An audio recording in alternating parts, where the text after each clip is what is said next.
I'm still going to list out one crazy notion. Okay. I just want to run the sequence of events with you. I agree it's not close to being a theory, but I still want to just bring it out there because I'm sure a lot of people are thinking. So you want to say why it's ridiculous, if it's ridiculous? Yeah, just break it. Let's point out the holes in this hypothesis or the crazy notion, whatever label we're going to give it.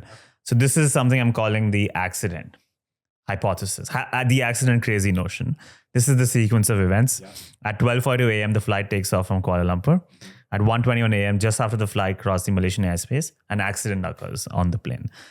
Either the lithium-ion cargo caught fire, something else exploded on the plane, there's a hypoxia event, a bird collision, maybe something goes wrong with the aircraft, we don't know. Something happens that causes electrical failure, switches off the flight's communication system, depressurizes the cabin, we don't know. Immediately incapacitating all the passengers. The pilots realize what has happened and immediately swerve back to go back to Malaysia, going at a much higher speed. Because they're not able to communicate with air traffic control, there's a lot of confusion around what to do. So they fly over mainland. They try to think of what they couldn't contact Malaysian air traffic control? Oh, because the run radio with my died crazy or notion. Just run with my crazy notion for now. I know there are many holes.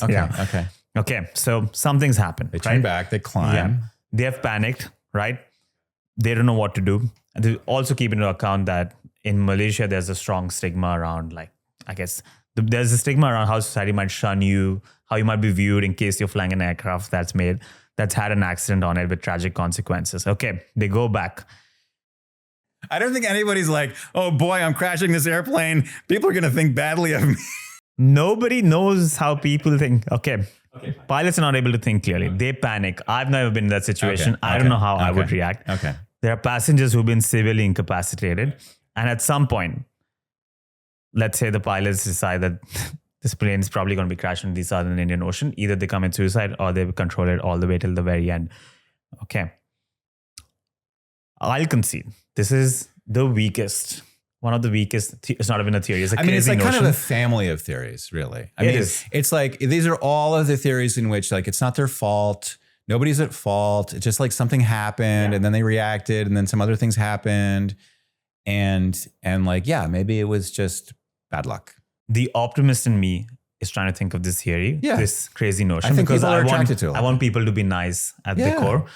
I'll concede that there are a lot of holes in this theory. The first one, you brought it up immediately, which is why did all the satellite calls go unanswered? Multiple attempts were made to reach out to the aircraft.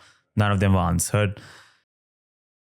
Maybe they were trying to respond. Maybe they couldn't reach it. I don't know. Okay. If you are in trouble, if there's an accident, why not try to go back and try to land, like you mentioned earlier? Right. Why not try to circle around mainland, try to signal for help? There are so many ways to send a signal that you need help, even if you cannot communicate. None of that happened. Okay. Another big hole is that if you believe the data around the debris or the Inmarsat data, there's a reason to believe someone was controlling the aircraft all the way till the very end. Yep. Not that the pilots committed suicide. So many holes in this crazy notion. I want to bring the expert in. What works for this crazy notion? What doesn't work? How plausible is it?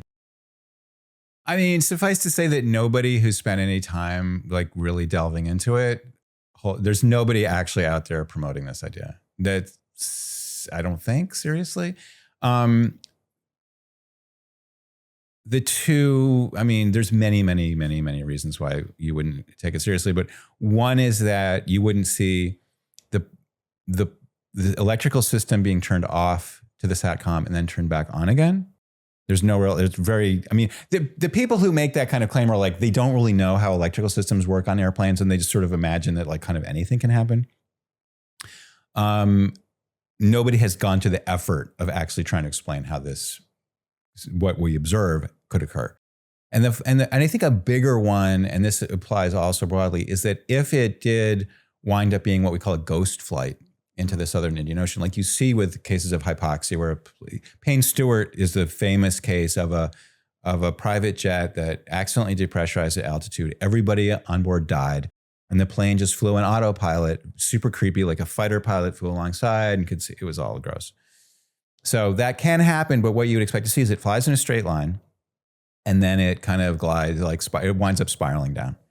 And then the wreckage would have been found on the seabed, and it wasn't. So that in itself is a really powerful reason to think that this isn't a productive. I agree. This was a weak, crazy notion. But listen, we never want to say never. But I want to create a benchmark. So how plausible is this rate out of 10? 0.1. 0.1, a strong start. Let's go.